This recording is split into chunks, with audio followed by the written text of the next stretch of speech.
बिस्मिल्लाहिर्रहमानिर्रहीम। हम आप लोगों को तहरीक लब्बैक पाकिस्तान के जलसे के इस वक्त के लाइव मनाज़र दिखा रहे हैं। आप लोग देख सकते हैं लाइव मनाज़र में तहरीक लब्बैक पाकिस्तान के जलसे के अंदर लाखों लोग मौजूद हैं और तहरीक लब्बैक पाकिस्तान ने तमाम जलसों के पीटीआई के रिकॉर्ड तोड़ दिए हैं। आप लोग लाइव मनाज़र भी देख सकते हैं और ये जो लाइव मनाज़र हैं ये साद हुसैन रिजवी साहब के इस्तकबाल के आप लोगों को दिखाए जा रहे हैं, लेकिन इससे ज़्यादा लोग तहरीक लब्बैक पाकिस्तान के जलसे के अंदर और पंडाल के अंदर और ग्राउंड के अंदर मौजूद हैं।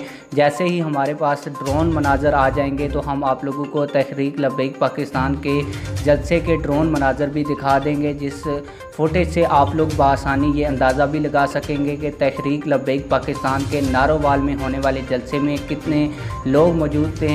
अलबत्ता जो सहाफ़ी बरादरान और नुमाइंदगान वहाँ पे मौजूद हैं उनका यही कहना है कि तहरीक लब्बैक पाकिस्तान के जलसे के अंदर लाखों लोग इस वक्त शिरकत कर चुके हैं और तहरीक लब्बैक पाकिस्तान के अमीर हाफिज़ साद रिजवी साहब कुछ देर के बाद अपने कारकुनान से खिताब भी फरमाएंगे। आप लोगों की इस हवाले से क्या राय है, कमेंट सेक्शन में अपनी राय का ज़रूर इजहार करें। मिलते हैं किसी और वीडियो में। अल्लाह हाफिज़।